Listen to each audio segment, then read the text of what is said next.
இல்ல நான் இங்கே Zoom operator. No, he's talking to the Zoom operator. Yeah. Oh, okay, no.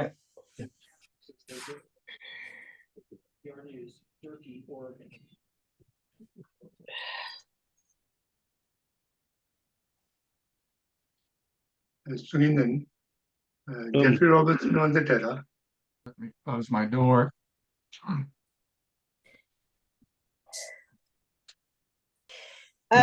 Thank you very much for joining us today.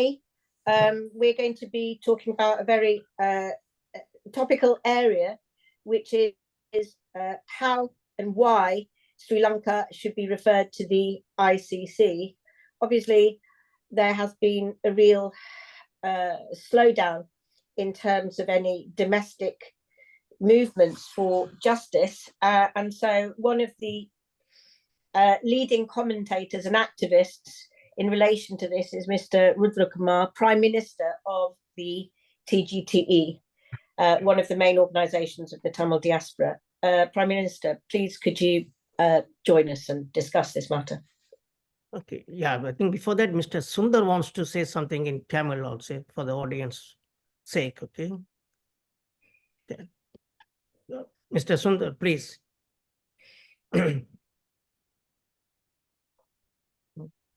Sundar Kuppusamy, can you hear us? Can you hear me? Yes, please go ahead. Yeah, go ahead.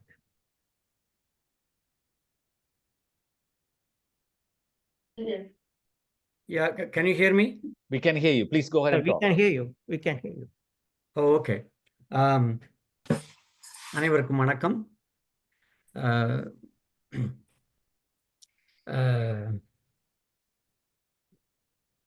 Yeah, can you hear me better now? Yes, we can hear you. Please ahead. go ahead. Yeah, we can hear you. Okay. TGT ஏற்பாடு செய்துள்ள இந்த நிகழ்வுக்கு வந்திருக்கும் அனைவருக்கும் எனது நன்றிகள், வாய்ப்புக்கும் நன்றி. நான் இங்கே இந்த நிகழ்ச்சியில் கலந்து கொள்ளும் டிஸ்டிங்விஷ்ட் கெஸ்ட் அவர்களை ஒரு சிறிய அறிமுகம் தமிழில் செய்ய விரும்புகிறேன். முதலில் பேச இருப்பவர் ஜெஃப்ரி ராபர்ட்சன் QC அவர்கள். அவர் டவுட்டி ஸ்ட்ரீட் சேம்பர் என்ற ஒரு பெரிய நிறுவனத்தின் தலைவராகவும் நிறுவனர் தலைவராகவும் உள்ளார். இவர் ஒரு மிக புகழ்பெற்ற வழக்கறிஞர். ஐரோப்பிய நீதிமன்றத்தில் பல குற்றவியல் வழக்குகளை வாதாடியுள்ளார். மேலும் ஐரோப்பிய மனித உரிமை நீதிமன்றத்திலும் அவர் சிறப்பாக பணிபுரிந்துள்ளார். பிரித்தானிய உயர் நீதிமன்றம், குறிப்பாக House of Lords, Privy Council என்று பற்பல நீதிமன்றங்களில் பல வழக்குகளை அவர் வழக்காடியுள்ளார். ஐக்கிய நாடுகள் சபை அமைத்த போர்க்குற்ற நீதிமன்றங்கள், கிரிமினல் கோர்ட்ஸ், அதிலும் பல வழக்குகளை அவர் வழக்காடியுள்ளார். மேலும் உலக வங்கி சம்பந்தமான வழக்குகள், பொதுநலவாய நாடுகளில் உள்ள பல வழக்குகள் போன்ற வழக்குகளையும் அவர் கையாண்டுள்ளார். மேலும் அரசுகளுக்கும் ஊடகங்களுக்கும் மேலும் பல அமைப்புகளுக்கும் அவர் ஆலோசகராகவும் உள்ளார். அடுத்ததாக நம்மிடையே பேச உள்ளவர் ஸ்டீஃபன் டிராப் அவர்கள். அவர் 2009 2015 வரை அமெரிக்காவின் தூதுவராக, அதாவது அமெரிக்க இராஜாங்க திணைக்களத்தில் குளோபல் கிரிமினல் ஜஸ்டிஸ் என்று உலகளாவிய நீதிகோரல் சம்பந்தமாக அதனுடைய தூதுவராக பணியாற்றியுள்ளார். அதன்படி அவர் பன்னாட்டு குற்றவியல் நீதிமன்றம் தொடர்பான மற்றும் ஹைபிரிட் நீதிமன்றங்கள் தொடர்பான அமெரிக்க அரசாங்கங்களின் பணிகளை ஒருங்கிணைத்துள்ளார். குறிப்பாக இனஅழிப்பு, போர்க்குற்றங்கள், மனித குலத்திற்கு எதிரான குற்றங்கள் போன்றவற்றை அமெரிக்காவின் சார்பாக மிக ஆழமாக அவர் செயலாற்றியுள்ளார். மேலும் ஹோலோகாஸ்ட் மெமோரியல் மியூசியம் என்ற உங்களுக்கு அனைவருக்கும் தெரிந்திருக்கும் யூதர்களுக்கு எதிராக இழைக்கப்பட்ட குற்றங்கள், அந்த அந்த மியூசியத்தினுடைய centre for prevention of genocide, இன அழிப்பு எதிரான அமைப்பிலே அவர் ஆலோசகராக உள்ளார். மேலும் ஆக்ஸ்போர்ட் பல்கலைக்கழகம், ஜார்ஜ் டவுன் பல்கலைக்கழகம், அமெரிக்காவிலே வாஷிங்டன் உள்ள ஜார்ஜ் டவுன் பல்கலைக்கழகம் போன்ற பல்கலைக்கழகங்களிலே அவர் பணியாற்றியுள்ளார். மருத்துவர்கள், இந்த மனித உரிமைக்கான மருத்துவர்கள் அந்த மாதிரி போன்ற அமைப்புகளிலேயே ஆலோசகராக உள்ளார். இது போன்று வேறு பல அமைப்புகளிலும் ஆலோசகராகவும் தொடர்ந்து அவர் பணியாற்றி கொண்டுள்ளார். நம்முடைய அடுத்து பேச உள்ள 2 பேரும் உங்களுக்கு மிக மிக அறிமுகமானவர்கள் தான். நமது அன்புக்கும் மதிப்புக்கும் உரிய நாடாளுமன்ற உறுப்பினர் மற்றும் இலங்கை தமிழரசு கட்சியின் தலைவர் சிவஞானம் ஸ்ரீதரன் அவர்கள் நம்மிடையே பேச உள்ளார். அவர் தமிழ் மக்களின் இறைமைக்காகவும் சுதந்திரத்துக்காகவும் தொடர்ந்து அர்ப்பணிப்புடன் செயல்படுவர் என்பது உங்களுக்கு அனைவருக்கும் தெரியும். இறுதியாக நம்மிடையே பேச உள்ளவர் நாடு கடந்த தமிழீழ அரசாங்கத்தின் பிரதம அமைச்சர் திரு ருத்ரகுமாரன் அவர்கள். தொடர்ந்து போராட்ட காலத்திலே இருந்து தேசிய தலைவருடன் இணைந்து தமிழ் மக்களின் இறைமைக்காகவும் விடுதலைக்காகவும் தொடர்ந்து செயல்பட்டு கொண்டுள்ளவர். நமது அன்புக்கும் மதிப்புக்கும் உரியவர் ருத்ரகுமாரன், நாடு கடந்த தமிழக அரசாங்கத்தின் பிரதம அமைச்சர் அவர்கள். இதுதான் இன்று பேச உள்ளவர்களை பற்றிய ஒரு சிறு அறிமுகம்.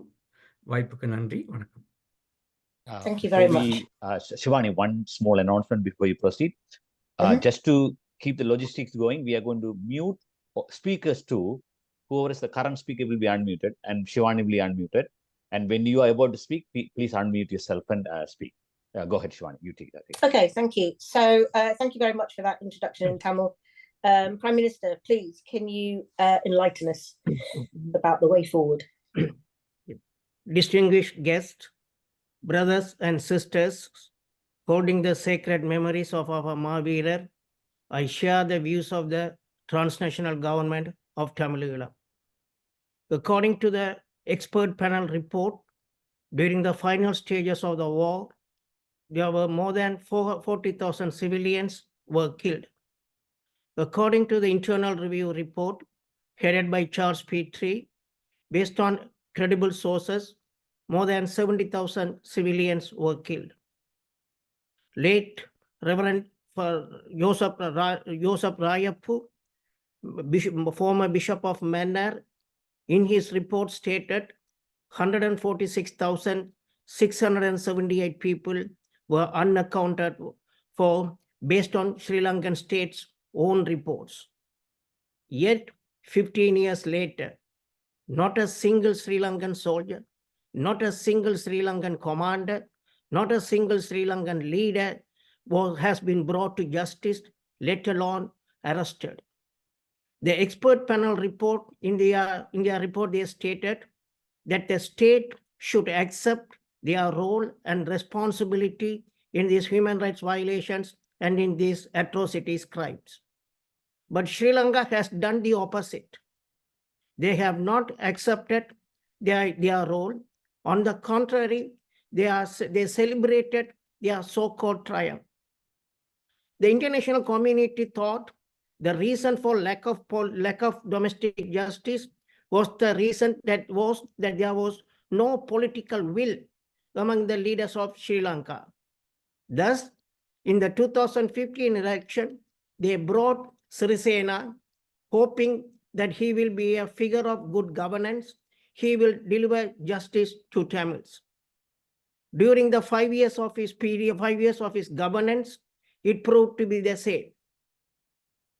Then the international community thought the reason for there's no domestic justice because there was no resources, there was no ability on the part of the Sri Lankan leaders to dispense justice. Thus, Human Rights Council passed resolutions calling to provide technical assistance to Sri Lanka to dispense justice. Nothing happened. The issue is not whether the Sri Lankan leaders have political will. The issue is not whether Sri Lanka has the resources or the ability to dispense justice. The fact of the matter is the Sri Lankan state institutions are inherently biased. The Sri Lankan polity permeated with pervasive and entrenched racism. The singular political culture did not, does not, and will not allow to provide justice for Tamils at their expenses. Professor Donald Horowitz, in his article entitled Democracy in Divided Society, stated that the singular political culture will never allow any kind of power sharing with the Tamils.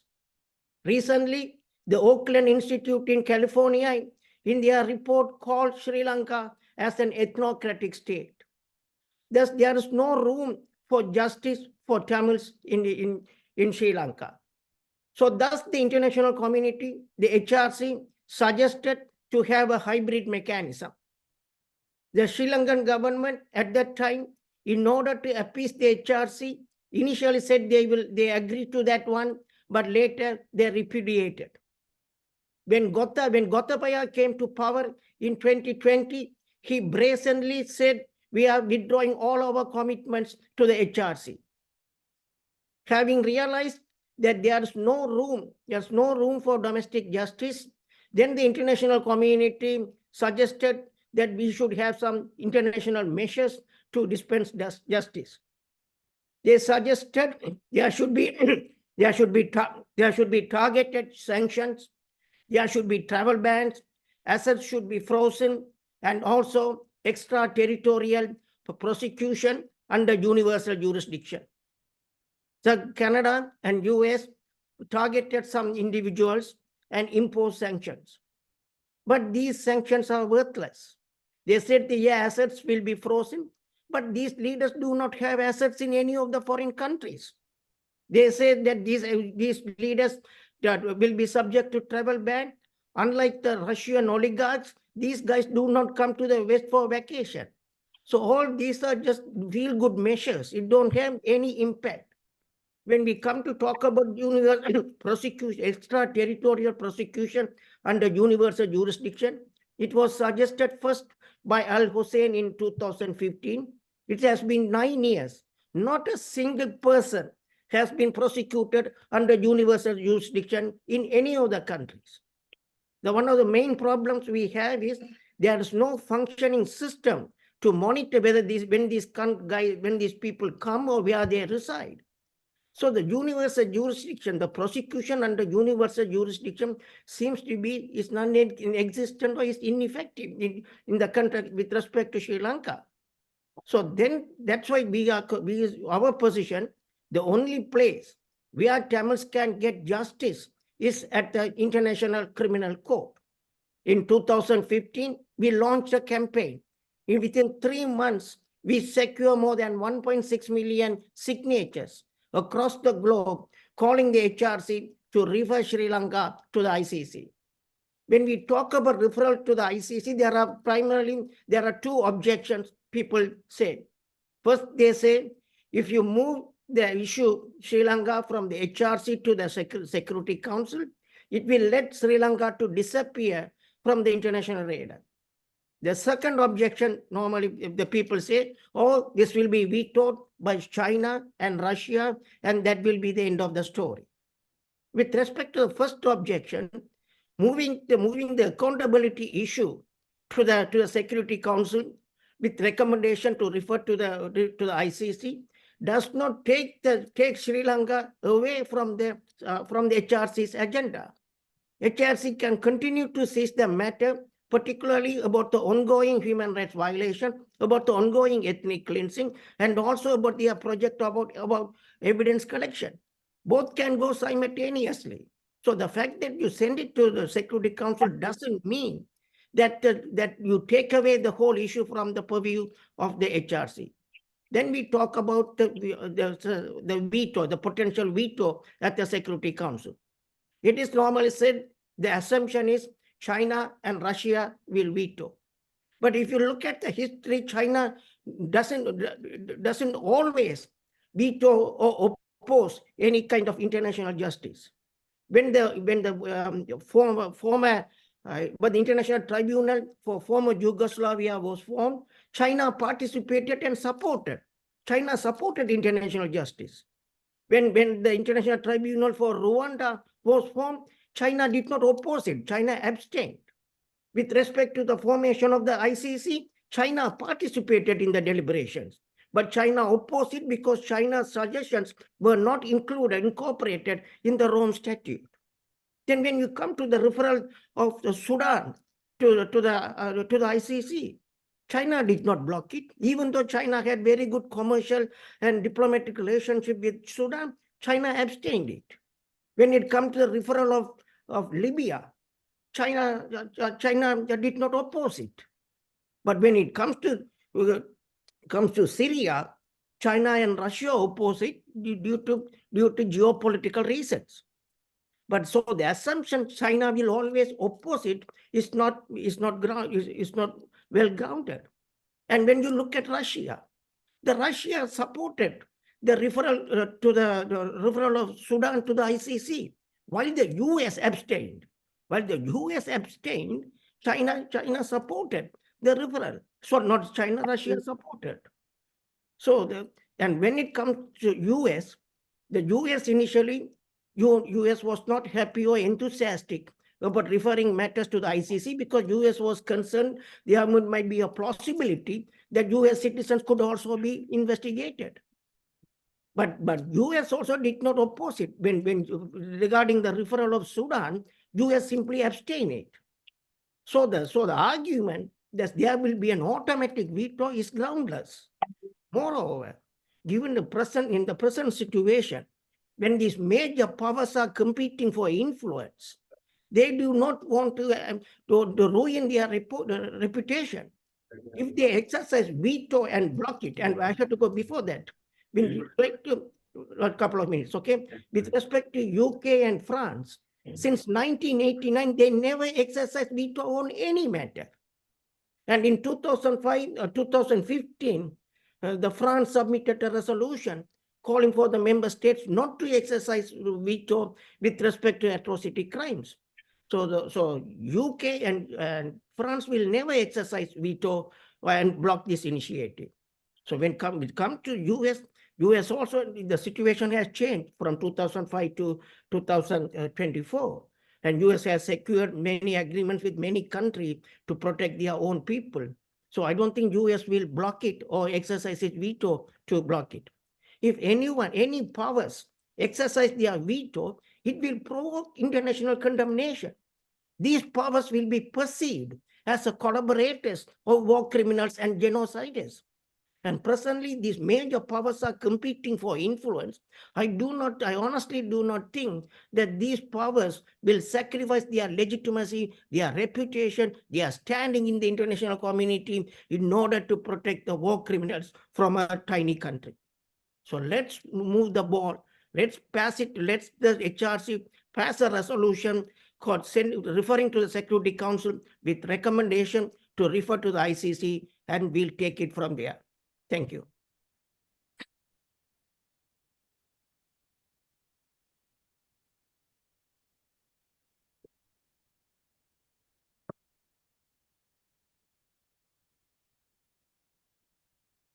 Shivani, Thank you. proceed. Yeah, sorry. Thank you very much, Prime Minister. I think what we have there is a very clear and articulate expression of the growing concern and frustration that the Tamil diaspora are facing, because these resolutions have been occurring since 2014, and people want accountability and justice.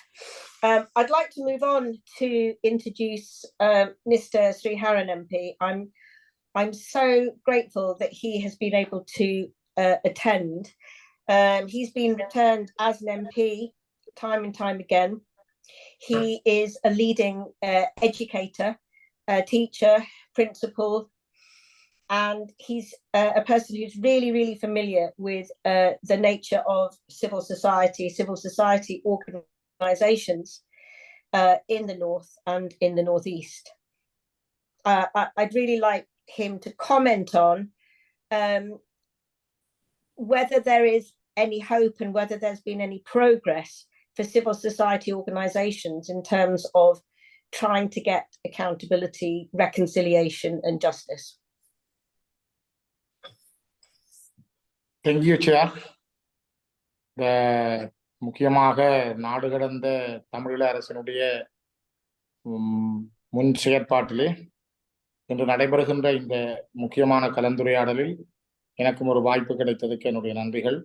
மிக முக்கியமாக நாடு கடந்த தமிழீழ அரசினுடைய பிரதமர் கௌரவ ருத்ரகுமாரன் அவர்களுக்கும் ஏனைய உறுப்பினர்களுக்கும் கலந்து கொண்டிருக்கின்ற எல்லோருக்கும் என்னுடைய அன்பான வணக்கங்கள். தமிழர்களுடைய மரபு வழி தேச விடுதலைக்கான போராட்டம் என்பது இன்று நேற்றல்ல, கிட்டத்தட்ட 80 வருஷங்களுக்கு மேலாக அவர்கள் மிகப்பெரிய அளவிலான விலை மதிப்பற்ற உயிர் தியாகங்களையும் அந்த உயிர் தியாகங்களுக்கு அப்பால் தங்களுடைய சொந்த சொத்து இழப்புகளையும் கொடுத்து கட்டி வளர்த்த ஒரு போராட்டத்தினுடைய வலியைத்தான் இன்று அவர்கள் பார்க்கிறார்கள். மிக பிரதானமாக 1940களில் இருந்து மெல்ல மெல்ல தமிழர்கள் மீது கட்டவிழ்க்கப்பட்ட இனப்படுகொலை என்பது 54களில் அதிகமான வேகம் கொண்டிருந்தது. 1983களில் அது ஆயிரக்கணக்கானவர்களை பலியெடுத்திருந்தது. 2009களில் அது லட்சக்கணக்கானவர்களை பலியெடுத்திருந்தது. ஆகவே ஒரு தன்னுடைய அளவில் எவ்வளவு தொகையை இழக்க முடியுமோ அதற்கு மேலாக ஒரு அளவில் சிறிய தேசிய இனம் தன்னுடைய இயலுமைக்கு அதிகமானவர்களை இந்த மண்ணிலே பலி கொடுத்திருக்கிறது. பலி கொடுத்தும் தன்னுடைய சொந்த மண்ணிலே தாங்கள் சுதந்திரமாக வாழக்கூடிய சூழல் இன்னும் உருவாக்கப்படாதவர்களாக அவர்கள் இருக்கிறார்கள். குறிப்பாக ஒரு இன அழிப்பு செய்யப்பட்ட இனம் தனக்கான நீதி விசாரணைக்காக இன்று ஏங்கி தவித்து நிற்கிறது. அதற்கான ஒரு சர்வதேச விசாரணை என்பது இதுவரை நீதியான முறையில் இந்த உலக பந்திலே நடைபெறவில்லை என்கிற ஆதங்கமும் வேதனையும் தமிழ் மக்களிடம் இப்பொழுதும் மிகப்பெரிய அளவிலே குடிகொண்டிருக்கிறது. உலகத்திலே உக்ரைனில் நடைபெறுகிற சண்டையில் 300 பேர் இறந்ததற்காக அந்த விடயத்தை ICC வரை கொண்டு செல்ல வேண்டும் என்று நினைக்கிற நாடுகள், மியான்மரிலே ரோஹிங்கிய மக்களில் 5000 பேர் இறந்ததை சர்வதேச விசாரணைக்கு கொண்டு செல்ல வேண்டும் என்று நினைக்கிற நாடுகள், பொஸ்னியாவில் நடைபெற்ற கொலைகளுக்கு நீதி வழங்கிய நாடுகள், 1,46,610க்கும் மேற்பட்டவர்கள் காணாமல் போயும் கொல்லப்பட்டார்கள் என 2011 நல்லிணக்க ஆணைக்குழுவுக்கு முன்னால் மறைந்த மன்னாரின் பேராயர் ராயப்ப யோசப் அவர்களுடைய அந்த வாக்கு மூலத்தை ஒரு ஆவணமாக தன்வசம் வைத்திருந்தாலும் நீதி வழங்குவதற்கு இந்த உலகம் இன்னும் தயாராக இல்லை. நல்லிணக்க ஆணைக்குழுவினுடைய ஆலோசனைகள் இருந்தது. அதற்கு பிறகு ஜனாதிபதி ஆணைக்குழு வந்தது. இப்பொழுது TRC ட்ரூத் அண்ட் ரீகன்சிலியேஷன் என்கிற நிலப்பாடுகளை அரசாங்கம் உலகத்தை ஏமாற்றி வருகிறது. ஆனால் தமிழர்களுக்கு தேவையானது நீதி மீண்டும் நடக்காமல் இருப்பது. நடந்த குற்றங்களுக்கும் இனப்படுகொலைகளுக்கும் எவ்வாறு நீதியை இந்த உலகம் வழங்கப் போகிறது? மீண்டும் இந்த மண்ணிலே தங்களுடைய கோம்லண்ட் சொந்த பூர்வீகமான வரலாற்று வழி தாய் நிலத்திலே அவர்கள் உயிர் வாழ்வதற்கான உத்தரவாதம் என்ன? இந்த விடயங்களை இந்த உலகம் எவ்வாறு உறுதிப்படுத்த போகிறது? அந்த உறுதிப்பாட்டுக்காகவும் நம்பிக்கை இழக்காமல் அந்த எதிர்பார்ப்புகளுடன் தான் ஈழத்திலே தமிழர்கள் வாழ்ந்து கொண்டிருக்கிறார். ஆகவே ஒரு குற்றம் யார் மீது செய்யப்பட்டது, யார் இனப்படுகொலை செய்தார்கள், யார் தமிழர்களை படுகொலை செய்தார்களோ அவர்களே இப்பொழுது நீதிபதிகளாக மாறியிருக்கிறார். அவர்களுடைய நீதிமன்றங்களும் அவர்களுடைய நீதி குழுக்களும் தாங்கள் அடித்தவர்களை காப்பாற்றுவதற்காக அல்லது கொலை செய்தவர்களை காப்பாற்றுவதற்காக தென்னிலங்கையினுடைய ஒவ்வொரு பௌத்த சிங்கள பேரினவாத சக்திகளும் திரண்டு செயல்பட்டிருக்கின்றன. ஆகவே எங்களுக்கான நீதி என்பதை யார் தருவார்கள்? எங்கள் மீது குற்றம் புரிந்தவன், எங்கள் மீது கொலை புரிந்தவன், எங்களை இந்த மண்ணிலே இல்லாமல் செய்தவன், அவனே நீதிபதியாகவும் அவனே போலீஸாகவும் அவனே நீதி வழங்குகின்ற நீதிமன்றங்களாகவும் மாறியிருந்தால் இது உலகத்தினுடைய நீதித்துறையில் எந்த அத்தியாயத்திலே இருக்கிறது என்பதைத்தான் நாங்கள் வேதனையோடு கேட்டு பதிவு செய்கிறோம். ஆகவே எங்களுக்கு ஒரு தேவையானது சர்வதேச நீதி விசாரணை. சர்வதேச சமூகம் ICC அல்லது ICJ கூடாக தமிழர்களுக்கு நடைபெற்றது இனப்படுகொலை, அதற்கான ஒரு சர்வதேச நீதி விசாரணையை தெளிவாக மேற்கொள்ள வேண்டும் என்பதைத்தான் நாங்கள் வலியுறுத்தி வருகிறோம். அந்த வலியுறுத்தலிருந்து நாங்கள் ஒரு துளியும் பின்வாங்கவில்லை.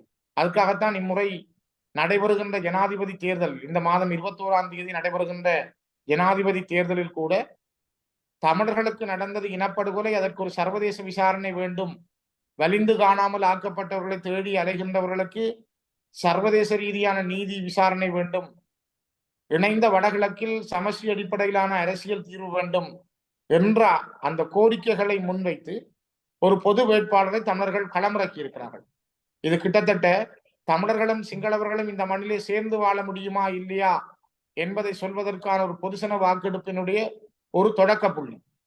ஆகவே மக்களிடம் அறிவூட்டுகின்ற, பாதிக்கப்பட்ட மக்களிடம், இழந்து போன மக்களிடம், தங்களுடைய உரிமைக்காக இயங்குகின்ற மக்களிடம் இதற்கான ஒரு முதல் தொடக்கத்தை சொல்லுகின்ற ஒரு கள நிலவரம் தான் இந்த ஜனாதிபதி தேர்தலில் பொது வேட்பாளராக சங்கு சின்னத்திலே மிஸ்டர் அரியநேந்திரன் அவர்களை களமிறக்கி தமிழர்கள் ஒரு போராட்டத்தினுடைய ஒரு வடிவமாக அதனை கையில் எடுத்திருக்கிறார். ஆகவே இதற்கான காரணம், குறிப்பாக இப்பொழுதும் கூட பல இடங்களில் புத்த விகாரைகள் அமைக்கப்படுகின்றன. திருகோணமலை மாவட்டத்தினுடைய குச்சவெளி பிரதேச செயலாளர் பிரிவு என்பது 100க்கு 100% தமிழர்கள் வாழுகின்ற பிரதேசம். அந்த பிரதேச செயலாளர் பிரிவிலே 31 விகாரைகளுக்கான அடித்தளங்கள் இடப்பட்டு 22 விகாரைகள் கட்டப்பட்டு முடிவுறுகின்றன. இனி அந்த விகாரைகளுக்கான நிலங்களை பறிப்பதற்கான விடயங்களை அவர்கள் கையாளுகிறார்கள். யாழ்ப்பாணத்திலே பலாலி அதி உயர் பாதுகாப்பு வலயம் என்று சொல்லப்பட்ட வடமராட்சி வலிகாமம் பகுதியில் தனியாருடைய காணியில் தைட்டி என்ற பிரதேசத்திலே கட்டப்பட்ட விகாரை, அதை சுற்றி இருக்கிற 8.5 ஏக்கர் காணிகள் தனியாருடைய தமிழ் மக்களுடைய காணிகளை அந்த விகாரைக்கு தர வேண்டும் என்று இப்பொழுது காணியை சுவீகரிப்பதற்கான செயல்பாடுகளையும் பௌத்த பிக்குகளும் இராணுவமும் அரசாங்கமும் மேற்கொள்ளுகின்றன. மட்டக்களப்பு மாவட்டத்தில் மயிலத்தமடு மாதவனை என்கிற 8000 ஏக்கருக்கு மேற்பட்ட நிலங்கள் மக்களுடைய சொந்த நிலம், தமிழ் மக்களுடைய சொந்த நிலம். அங்கு அவர்கள் மேய்ச்சல் தரைகளாகவும் பயிர் செய் நிலங்களாகவும் பாவித்த இடங்களில் புலனறுவை மாவட்டத்தில் இருந்து சிங்களவர்களை கொண்டு வந்து குடியேற்றி எங்களுடைய இனப்பரம்பலை அவர்கள் அழித்து செயல்படுகின்றார்கள். அதே போல குருந்தூர் மலை மற்றும் வெடுக்குநாரி மலை, நீராவியடி போன்ற இடங்களில் இந்து ஆலயங்கள் பாரம்பரியமாக வரலாற்று ரீதியாக இருந்த இடங்களில் அந்த சிவாலயங்களை அழித்து அந்த இடங்களில் பௌத்த விகாரைகளை வலுக்கட்டாயமாக கட்டுகிறார்கள். இப்ப இவற்றை தடுப்பதற்காக போராடி இன்றும் பாராளுமன்றத்திலும் சரி, வெளி உலகத்திலும் சரி, பல்வேறுபட்ட விடயங்களை முன்வைத்து தமிழர்கள் குரல் கொடுத்து வருகிறார்கள். ஆனால் அந்த குரல்கள் இன்னும் ஒரு சரியான அடைவு மட்டத்தை எட்டவில்லை என்கிற அதிகமான வேதனையும் சூழலும் தமிழ் மக்களிடம் உண்டு. ஆகவே தமிழ் மக்களுக்கு அடிப்படையான ஒரு அரசியல் தீர்வு எதுவென்று சொல்லாமல், அவர்களுக்கான அரசியல் தீர்வுக்கான ஒரு களத்தை கூட திறக்காமல், அவர்கள் மீதான இன அழிப்பு நடவடிக்கைகளையும் கலாச்சார ரீதியான, பண்பாட்டு ரீதியான, இன ரீதியான அளவுகளை இல்லாமல் செய்வதற்கான கட்டமைக்கப்பட்ட இன அழிப்பு தொடர்ந்தும் அந்த மண்ணிலே நடைபெற்று வருகிறது. தொடர்ந்தும் மிக வீரியமாகவும் வேகமாகவும் மேற்கொள்ளப்படுகிறது. இதனால்தான் சர்வதேச சமூகத்திடம் நாங்கள் கையேந்தி நிற்கிறோம். எங்களுக்கு தேவை, எங்களுக்கு கிடைக்க வேண்டியது சர்வதேச சமூகத்தினுடைய நேரடியான தலையீட்டுடனான கூடிய தமிழ் மக்களுக்கான ஒரு நீதி விசாரணை. அந்த நீதி விசாரணை என்பது ஒரு முடிவுறுகிற தருவாயில் தான் நாங்கள் ஒரு பொதுசன வாக்கெடுப்புக்கான தயார் நிலையில் தமிழர்கள் இருக்கிறார்கள். அதற்கான தொடக்க புள்ளி இன்று ஒரு பொது வேட்பாளராகவும் கூட அவர்கள் தங்களுடைய காலத்தில் கால்களை பதித்திருக்கிறார்கள்.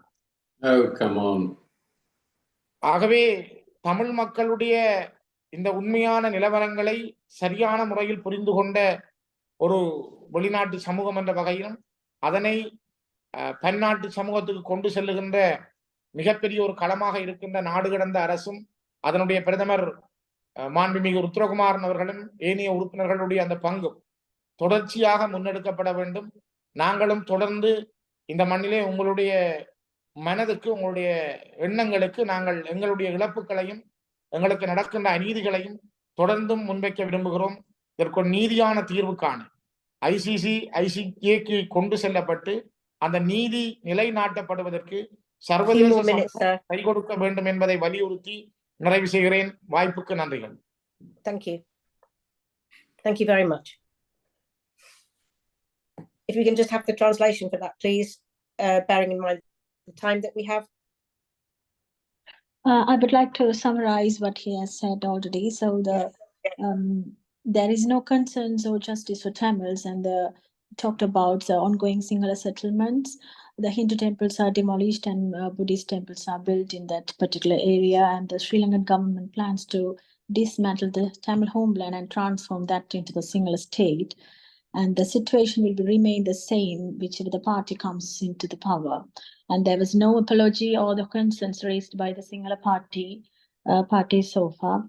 So the Tamils could gain their justice through the International Criminal Court or through the international mechanism. So it is also not possible for Tamils to witness against Sri Lankan army, and the people who involved in witnessing will be killed. So the Tamils the Tamil people will never get the justice in the Sri Lankan courts regarding the genocide or the current situation regarding the land grabs and other things. And so the justice delayed is justice denied. So since there is no justice within the internal states of Sri Lanka, it could be only achieved through the international mechanism. So the Sri Lanka should be referred to the international court as soon as possible. Thank you. Thank you very much.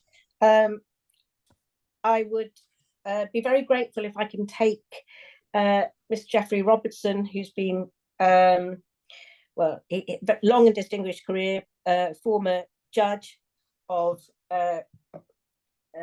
dealing with war crimes cases, been involved in observing and speaking in relation to Sri Lanka and reconciliation issues. I'm very interested to invite you to speak, Mr. Robertson. Thank you very much. I'm speaking to you from Melbourne when it's late at night. So excuse me for saying that. If I become a little disjointed, you'll understand it's not old age, it's travel. But should this case, terrible case, we all know what happened. I wrote about it in my book, Crimes Against Humanity, the appalling photos that were shown on Channel 4, taken by army officers and naval officers of the women tied together who'd been raped and being found in the water, and the children who had been assassinated if they were related to an LTTE leader. And the war crimes were classic. They were crimes of killing the civilians. Up to 70,000 people were killed on that island, many of them civilians, many of them women and children. And they, of course, died as so many citizens die in war, from bombings, from guns that were trained on crowds in this small area. So classic war crimes. Why the ICC? Well, for a start, there's no one else. The ICC is the last refuge of the victims of this monstrous attack. You could say, sorry, can I continue? Please continue. Please continue. Yes, you could say that the main argument against referring it to the ICC is that the ICC is very busy. It's got a case against Vladimir Putin over the Ukraine. It's got a case against Netanyahu and his Minister of War over Gaza, which has already cost 40,000 casualties and rising. So that is almost as many as were killed in Sri Lanka. It's got the Congo to do something about, and as well as the Sudan. And that is something that it really has to get on with. So maybe that argument is surfacing, that you don't bother the ICC with something that took place 15 years ago. But the fact that it took place 15 years ago and has had no justice, no requirement for trials, despite the fact that individual perpetrators are known to be in diplomatic positions in Sri Lankan embassies. Individual perpetrators are known to have been promoted and to hold important offices in the government. So that is, it seems to me, a good reason for having these cases referred to the ICC. That is what could happen. Of course, it might be vetoed, but the use of the veto is coming under severe criticism, and it may be that Russia, China, and America, who usually wield the veto, will not do so this time. But there are other arguments, and I want to mention them because these are the arguments that the Sri Lankan government is using against any suggestion that justice should prevail. The first argument, and this is how they defend themselves in UN forums.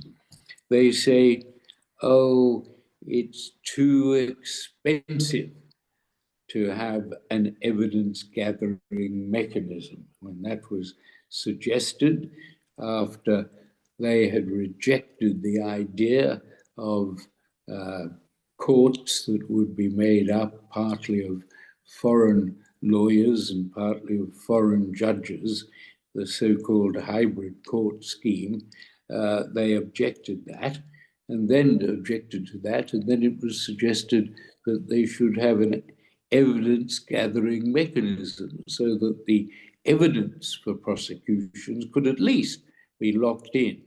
Oh no, they said, far too expensive. Well, that is nonsense. Evidence-gathering mechanisms are not expensive, as it happens, and Sri Lanka can well afford it. So can countries that would subscribe to pay for an evidence-gathering mechanism. The second thing they say is, oh, the economy is not yet restored. We have to save money. We can't spend money on anything because the economy is still in difficulty. Well, that is an argument that every country faces, and the question is, how much do you value justice? Justice is always regarded as a virtue, as something that in this case is going not only to satisfy some of the Tamil grievance, but is going to bring about a reconciliation between the divided parties and is going to have a positive effect on the country as a whole. So value of justice is worth investing in, and you can't simply refuse all human rights initiatives on the ground that you can't spend money on them at all. So that objection does not hold water. Then the third one, the traditional one, that the LTTE were violent terrorists. Well, so what? That is not the issue. Human rights is something that all countries and all armies must adhere to. It's no good. Israel thought it could get away with killing thousands of children, women and old men, because the Hamas on October the 7th were brutal and terroristic. Well, it couldn't. At the end of the day, it was entitled to self-defense, but it had to keep that within proportion, and it didn't. So that the fact, whatever the behavior of the LTTE, it does not excuse the war crimes that were committed in the battle. So if individual defendants can say, well, I was acting in self-defense, so be it. They can run that as a defense, but it's not an answer. Then, of course, we have the argument of sovereignty. It's our country.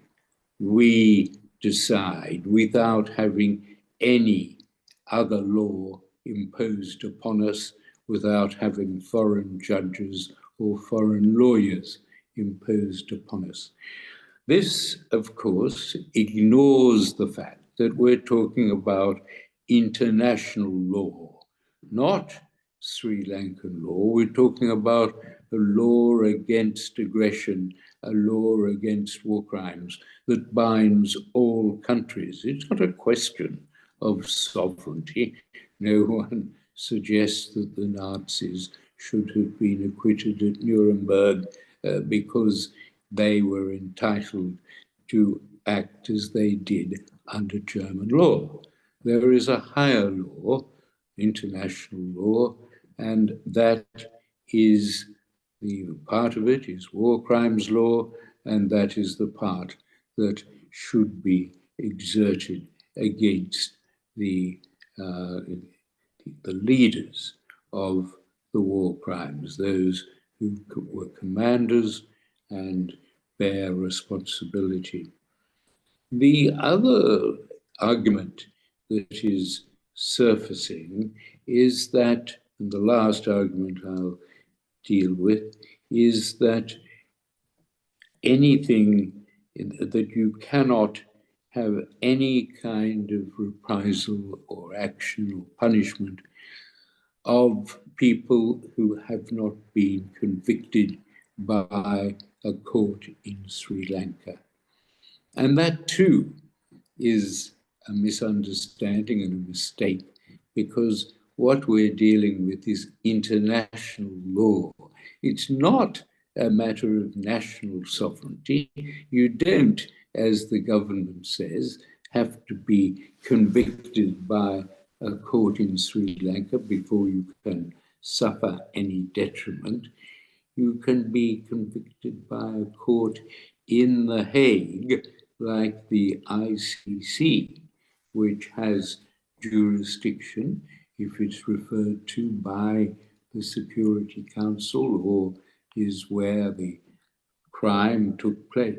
So this idea that there can be no punishment without a criminal conviction in Sri Lanka, the latest idea that has been proposed by this government, which is really slippery and is dodging the force of the argument for international law. It is international law that has been broken in this case, and it's by international law that the commanders require to be tried fairly and independently and to be punished. And that would happen if they were taken to The Hague.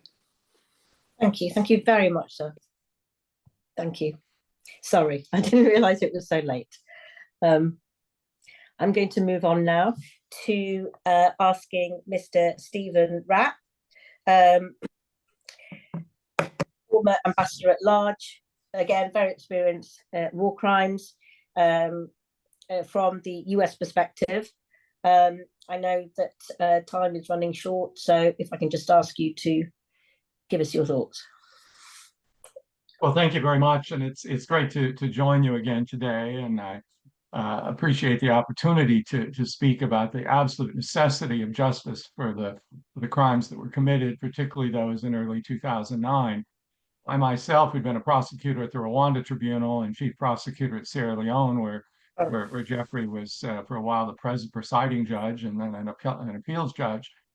Know how it's possible and how it's necessary to hold to account those that have committed these crimes against innocent civilians. But when I was appointed by President Obama and took office in September of 2009, 4 months after the end of the conflict, the Congress asked me to do a report on what had happened. And you may recall that we then proceeded to document and publicly, on behalf of the United States government, note the crimes that for which there was very strong evidence: intentional starvation of the population that was surrounded by government forces, the underestimation of the numbers there so that the UN wouldn't be bringing in adequate amounts of relief, the attacks on hospitals, the attacks, the indiscriminate attacks on people that were in fact in one of the or all of the 3 no-fire zones that the government established.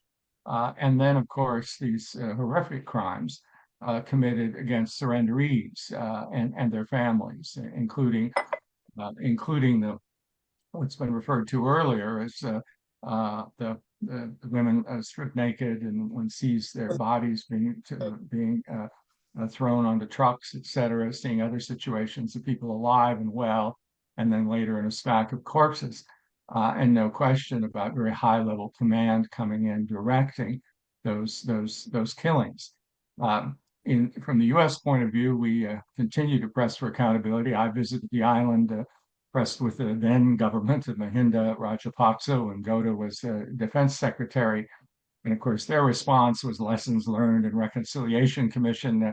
The key thing there is, we remember we had truth and reconciliation commissions in other places. They really weren't interested in the truth. We continued through 3 resolutions in Geneva, which was always an enormous commitment to get the states in line to vote for these inquiries, because, of course, we recall at the time that the crimes were occurring. The Human Rights Council with Sri Lanka bringing in the NAM, the non-aligned movement, had actually been successful in keeping it off the agenda and in congratulating the government.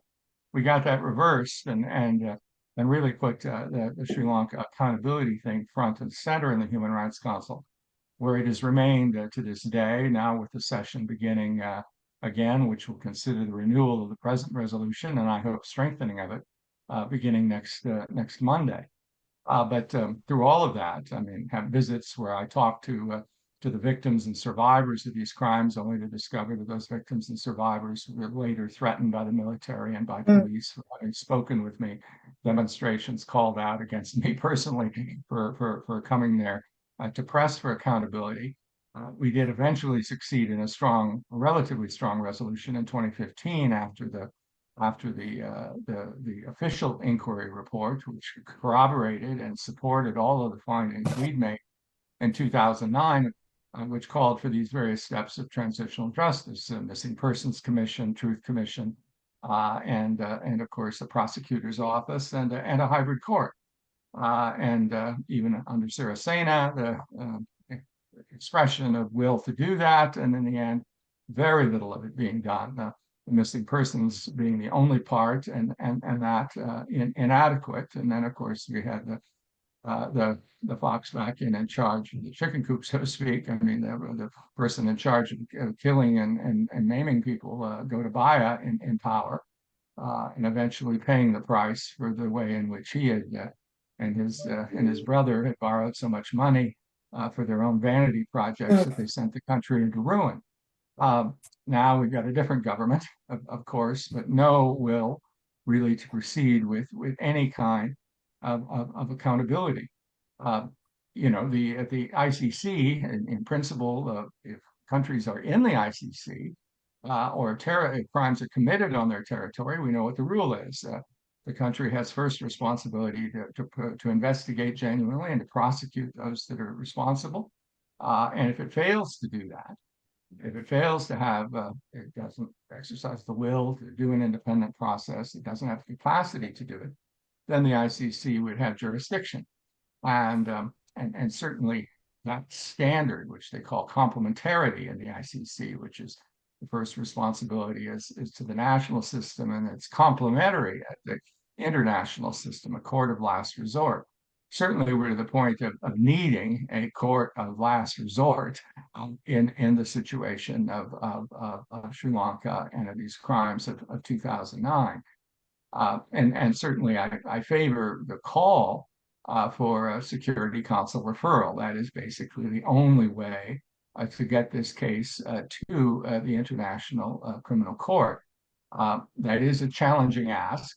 Obviously, if it were in a resolution at the Human Rights Council, that would strengthen the cause. That alone wouldn't be sufficient. I recall my good friend Justice Kirby from Australia, who chaired a commission of inquiry on the Democratic People's Republic of Korea, and found massive violations of international law and detention of families for 3 generations and torture and everything else.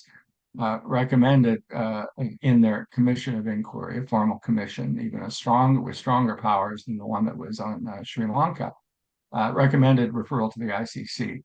And we're never able to get that on the agenda of the Security Council. Did not have any state that was willing to put forward that resolution and attempt to get at least the 9 states to get it on the agenda and to at least move the resolution forward to the point where it would either would see a veto or abstentions from countries like China, and Russia, which are aligned with North Korea.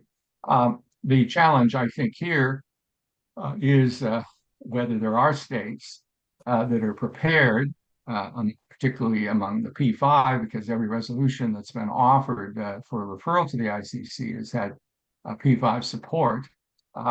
Whether they're resolutions to permanent 5, I mean, the countries that have been referred to, US, UK, France, Russia, and China, to present the resolution, or among the non-permanent 10, the elected, that it would at least put this forward.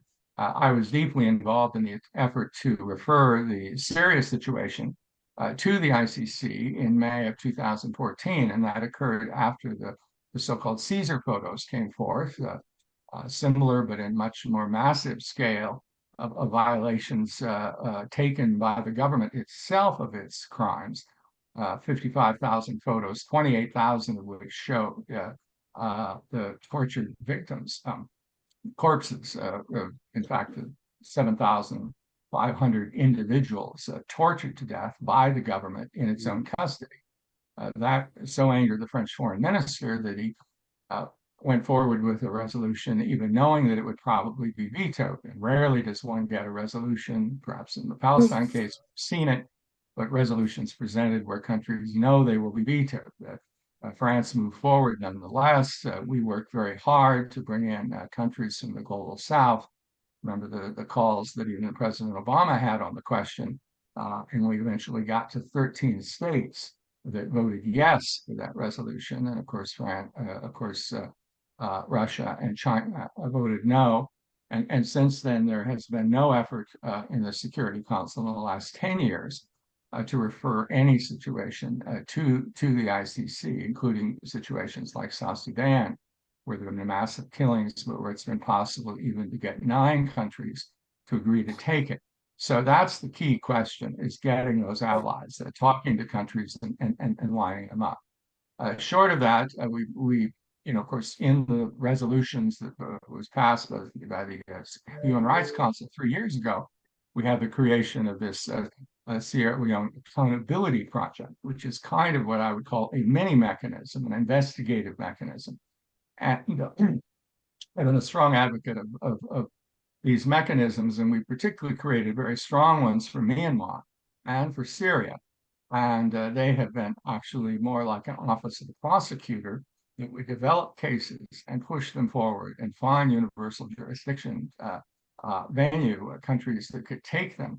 Frankly, they're not even as strong as I would like. I would like them to be more involved in tracking suspects and following travel patterns and catching someone when they go get medical treatment in Texas, USA, and pass through Mexico or something, and they can get arrested there, or where their assets are located, and those assets can be frozen effectively.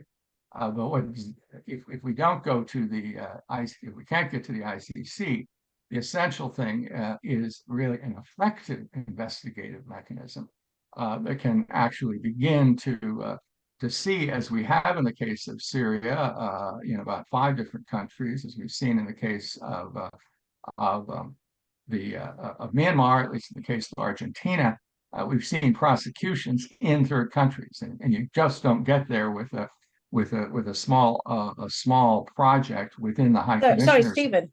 Can I just ask? So these are the things that we need to do. So let me just conclude there and certainly indicate that we need accountability. It's essential. It's essential. One, I should say. Let me just conclude here, because obviously I've also taken all my time. No, I just wanted to ask you that concept of the mechanism, is that something that you think that the Human Rights Council could support by way of a resolution? In terms of, I mean, they did that yeah, in as the a Myanmar conclusion. one was created by the Human Rights Council. It's headed by my good friend Nick Kumjian, and it's building evidence. It's sharing it with the ICJ in the genocide case brought by Gambia against Myanmar in the International Court of Justice. It's sharing it with the ICC. In that situation, there's a bit of ICC jurisdiction because people were forced into Bangladesh, and Bangladesh is a party. So it shared it that way. So that's the kind of thing that's necessary. Either that, or we need a global mechanism with which is perhaps a more efficient way to do it, with a really a large capacity, and then it needs to be tasked with the Sri Lankan issue. But obviously, we need accountability. I mean, for 2 things. I mean, one, impunity breeds impunity, and in Sri Lanka, the people that committed these crimes commit crimes still. I've interviewed torture victims in Britain whose families have bribed them out of I'm sorry, I shouldn't have asked you that question. And we've also had, of course, the effect of this kind of conflict and the way it's fought in other situations, and made other militaries think they could get away with things. And so it's not just for Sri Lanka, it's for the whole world to protect innocent people in conflict. And that's why we need international justice or international mechanisms to have accountability. Thank you. Yeah, thank you so much. I'm just going to I'm not going to ask for this to be interpreted. What I'm going to suggest is that this be translated in writing, because what Ms. Rapp said was actually it was very, very detailed, and I think it'll just take too long to translate it and then move on to taking questions. So I'm going to open this up now to people who want to make comments or questions, preferably questions depending on who's here. So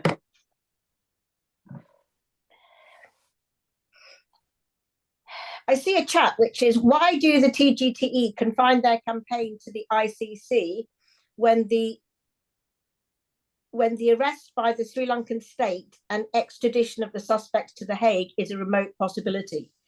Why don't you start with an ICT or ICJ as well, which I think is really prompted by what Mr. Rapp was saying. Do any of the other speakers want to comment on that? In other words, the question is, why prioritize ICC when there could be alternative mechanisms? Prime Minister, could you comment? Yeah, sure. Yeah. Actually, we are pursuing both. We are pursuing both simultaneously.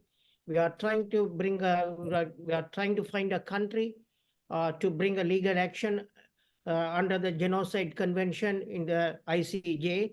And we are working on that, especially we are working on Canada and some other countries.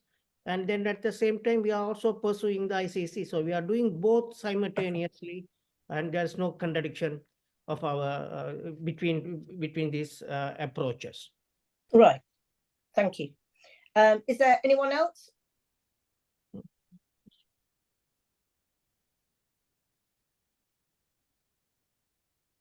Vanakkam. This is Manivannan. I just want to ask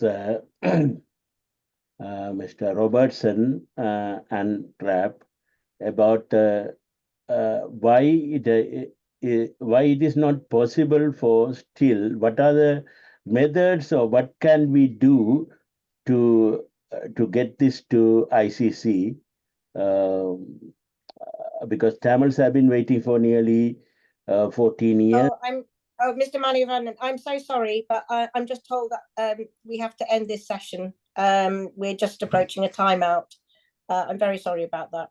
Okay, then. Thank you. Maybe if you can just provide us with your thoughts in the chat. Thank you very much. I'm so grateful that everyone could attend and provide their comments. Much valued guidance and leadership on this issue, especially because we're all going to take these ideas to the HRC and it will help us influence the agenda. I'm going to have to conclude this session. And just to say again, thank you very much. And hopefully you will join us for our next contribution. Goodbye. Thank you. Thank you. Goodbye. Goodbye. Thank you. Thank you. Thank you. Thank you. Thank you.